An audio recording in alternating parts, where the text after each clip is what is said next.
반갑습니다. 오늘은 제가 여러분들께 책 2권을 소개해드리고자 합니다. 우선 처음 소개해드릴 책은 국민서관 출판사의 권정생 선생님이 쓰신 길아저씨, 손아저씨라는 책입니다. 책을 좋아하는 친구들이라고 한다면 권정생 선생님을 한 번쯤은 들어보지 않았을까 싶은데요. 우리 도서실에서도 현재 몽실언니, 강아지똥, 하나님의 눈물, 고미와 오픈도리 아저씨, 짱군의 고추밭 소동을 비롯해서 모두 16종의 책이 있습니다. 그럼 길아저씨, 손아저씨에 대해 소개해드리겠습니다. 이 책은 구전되어 오던 지성이와 감천이의 옛 이야기를 어린이의 눈높이에 맞춰서 다시 쓴 그림책입니다. 표지 왼쪽 밑편에 점자가 눈길을 끕니다. 눈을 감고 점자를 손으로 느껴봄으로써 잠시나마 시각장애인의 마음을 헤아려 볼 수 있습니다. 어떤 이야기를 담고 있길래 점자가 있을까요? 표지에 두 사람이 길아저씨, 손아저씨인 듯한데요. 눈을 감은 듯한 사람이 한 사람을 업고 징검다리를 건너갑니다. 혼자서도 넘기 힘든 징검다리를 자신의 체구와 비슷한 사람을 업고 건너는 모습이 아슬아슬하기도 하네요. 두 사람은 무슨 인연으로 이렇게 징검다리를 건너가는 걸까요? 여기 표지 안쪽에는 이렇게 사극에서나 봉직한 옛날 방문이 닫혀져 있습니다. 그리고 이렇게 이야기가 맞춰지면 이 문은 활짝 열려 있습니다. 무슨 이야기가 숨어 있길래 닫혔던 문이 열려 있을까요? 이 책은 앞을 보지 못하는 손아저씨와 두 다리가 없는 길아저씨의 이야기입니다. 그렇습니다. 이 책은 장애에 관한 이야기였고 함께 자신의 장애를 극복해가는 이야기입니다. 부모님이 돌아가신 길아저씨, 손아저씨, 하염없이 울던 길아저씨와 달리 손아저씨는 스스로 길을 나섰습니다. 그리하여 만난 두 사람은 서로의 필요한 부분을 채워가며 함께합니다. 그럼 부족한 부분이 없는 온전한 사람이 남을 돕는다면 그 효과가 엄청나게 크겠죠. 친구들에게 더불어 살아가는 삶의 소중함과 장애인에 대한 배려의 마음을 자연스럽게 키워주는 그림책입니다. 또 이 책을 읽어보시면 아시겠지만 이 책의 친근한 구어체는 생동감 있게 전달돼서 마치 할머니에게 옛 이야기를 듣는 듯합니다.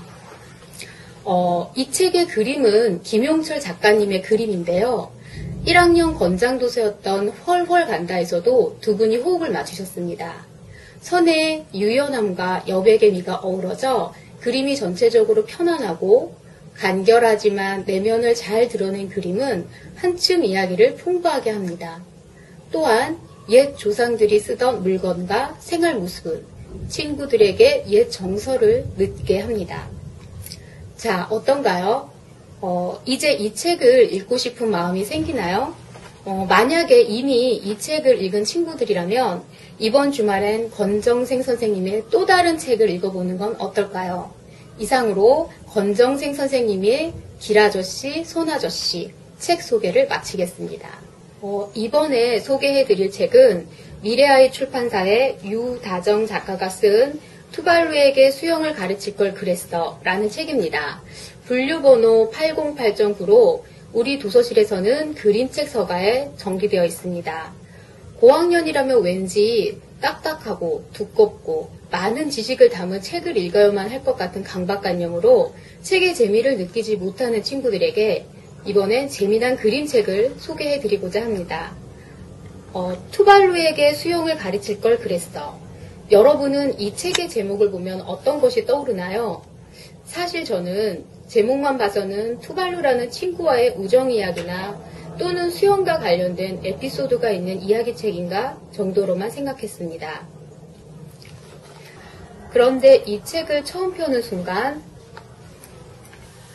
투발루가 실제 남태평양에 위치한 작은 섬나라이며 땅이 낮고 평평한 투발루는 지구온난화로 해수면이 높아져 점점 바닷속으로 가라앉고 있다는 것을 알게 되었습니다. 여러분도 세계 지도에서 투발루라는 섬을 한번 찾아보고 싶지 않나요? 그럼 이 책의 내용을 짤막하게 소개해드리겠습니다.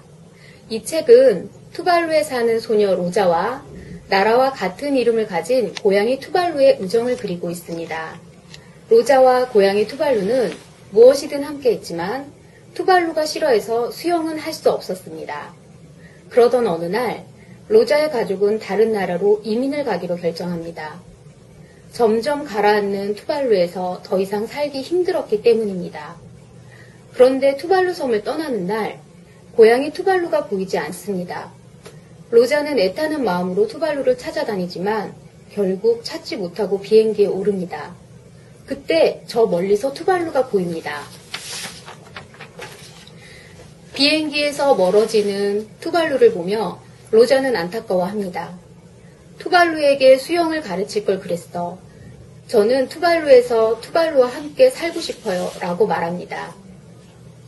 지구온난화 때문에 고향을 잃고 아파하고 있는 투발루 사람들.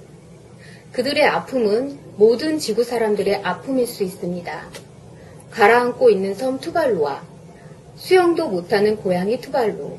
그들을 구하기 위해 우리는 무엇을 해야 할까요?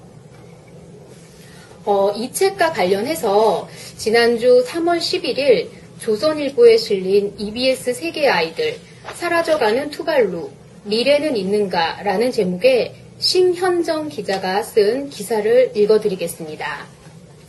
남태평양의 작은 섬나라 투발루 푸른 바다 위 작은 섬들이 길쭉하게 이어져 있는 아름다운 투발루가 사라져가고 있다. 학자들은 앞으로 50년 이내에 투발루의 모든 국토가 가라앉을 것이라고 경고한다. 투발루 1만여 명 인구는 인류 최초의 기후 난민이 될지 모르는 운명에 처해 있다. 투발루의 섬 일부는 이미 자취를 감췄다. 울창한 야자수 숲이 사라져가지만 투발루 국민의 삶은 계속된다. 집도 새로 짓고 도로도 닦는다. 아이들은 자연의 재앙 앞에 움츠리지 않고 씩씩하게 커가고 있다. 학교에 가고 꽃다발을 만들고 신에게 기도한다. 바다에 들어가 직접 물고기를 잡거나 코코넛 열매를 따먹곤 한다. 하지만 아이들에게 천혜의 놀이터였던 자연은 오염되고 있다. 일부 주민들은 투발루를 떠난다. 일주일에 2차례 뜨는 피지발 비행기가 도착하는 날 활주로는 사람들로 가득 찼다. 일부는 이 비행기를 타고 피지로 떠난다. 아이들의 미래를 위해서다. 제작진은 자연과 인간, 환경과 문명의 갈등이 공존하는 투발루의 현재를 카메라에 담았다. 지구가 왜 뜨거워지며 어떠한 노력이 이러한 일들을 막을 수 있는지에 대한 설명은 책 뒤에 자세히 실려 있습니다. 이 책은 쉬운 대화체의 문장과 풍부한 색감의 바다 풍경 그림으로 전달해야 할 환경 지식을 가슴으로 먼저 뜨겁게 느끼게 해주는 책입니다. 요즘 연일 일본 대지진과 관련된 기사를 접하고 있습니다. 피할 수 없는 천재지변이지만 우리가 사는 이 자연과 환경에 대해 다시금 고민해야 할 때라 생각됩니다. 우리 도서실에서도 자연과 환경과 관련된 책은 10진 분류, 400번, 500번대로 분류되어 있습니다. 이와 관련된 책들도 관심을 가지고 꼭 읽어보시길 바랍니다. 이상으로 오늘의 책 소개를 마치겠습니다. 즐거운 주말 되세요. 감사합니다.